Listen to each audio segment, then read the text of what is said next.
You know, before I started this project, I've owned this Subaru for almost 2,000 days.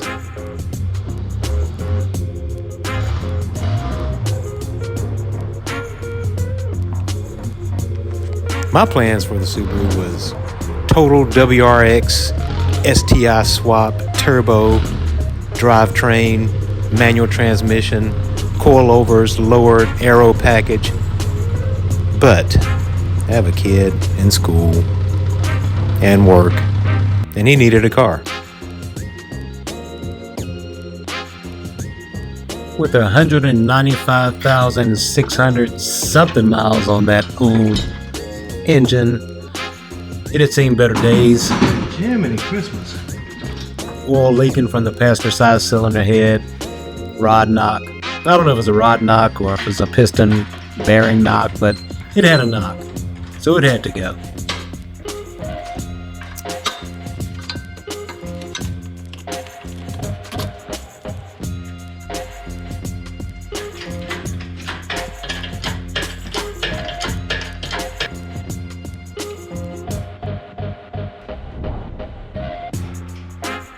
The main reason why I didn't order an EJ25 and decided to use the EJ20 was because, number one, it was cheaper, and number two, they're more reliable. I got the engine from JDMAllianceUSA.com, but I called them up, spoke to a guy named Matthew, super nice guy, and he hooked me up.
Fan number one. Fan number two.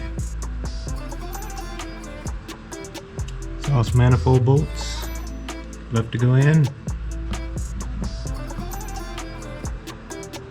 Nuts for the motor mounts. And while we're under there, fix the broken exhaust.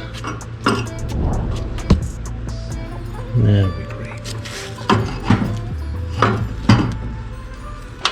There.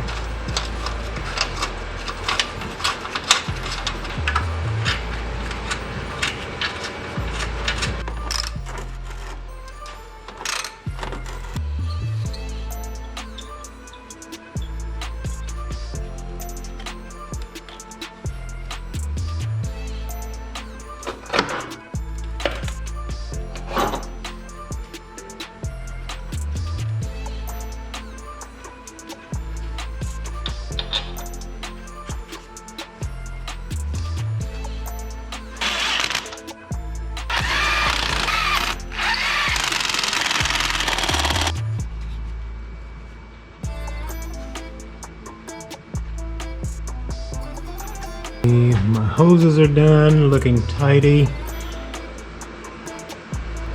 So onto the exhaust. That's what we got. The resonator pipe is broken here, and I was gonna weld that, but I think it's welded from the factory, and there's so much where it broke, I wouldn't have any really good material to weld it, so I got a new one from Rock Auto.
I got the savory wheels and tires from AllPro Subaru up in Cumming, Georgia. Brandon, Calvin, hook me up. Give them a shout.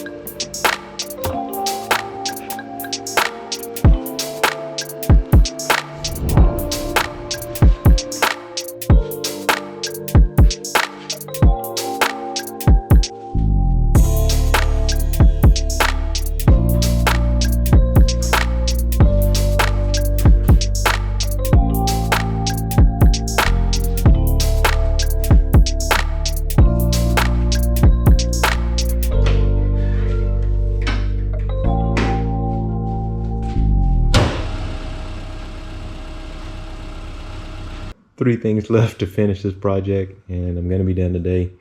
The car did not come with the battery hold down, so I got one off Amazon. $8, $9, something like that. I got the 11-inch hold down rods. I'm going to cut those down because I really only needed like 9, so I'm going to take 2 inches off of that. Subaru part. Level sensors. Anyway, Subaru has 2 fuel level senders, and when I started the car up after I got the engine in, I had check engine light, one for low voltage for transmission module, and that's because the battery was low when I started it. So I cleared that code and it went away, and the other one was for the secondary fuel level sensor. This has like a saddle tank, and when I pulled the sensor out, it was all corroded. I mean, all this stuff here was just rotted away. The wires were off. But anyway, so I'm gonna put that in, because otherwise the fuel level just reads 0 all the time. And I got the radio to go in. And that has nothing to do with the drivability of the car. It's all set and ready to go. So we're going to do that today and get this thing out of my garage.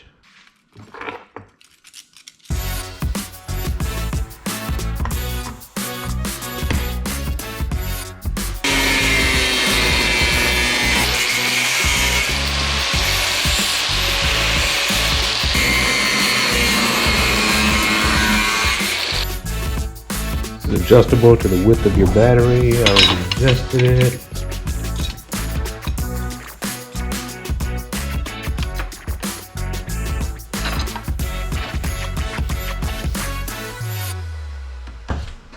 Good to go. So the secondary fuel level sensor lives there. I'm gonna pull this one out and show you what it looks like. Just gonna put the other one in.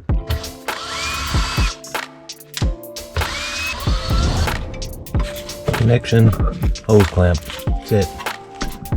I got the secondary fuel level from QuickSubaruParts.com, and if you're looking for Subaru parts at a good price, that's the place to go.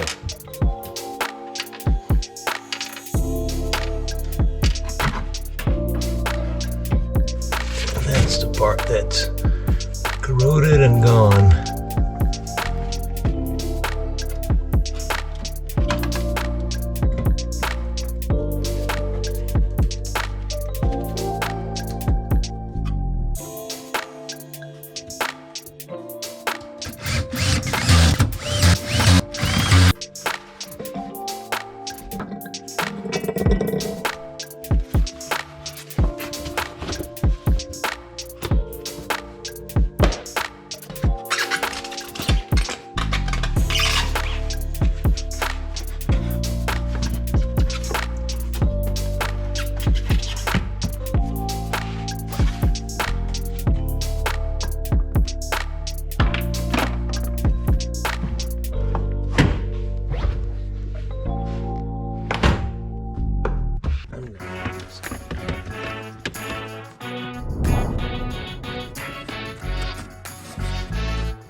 Review.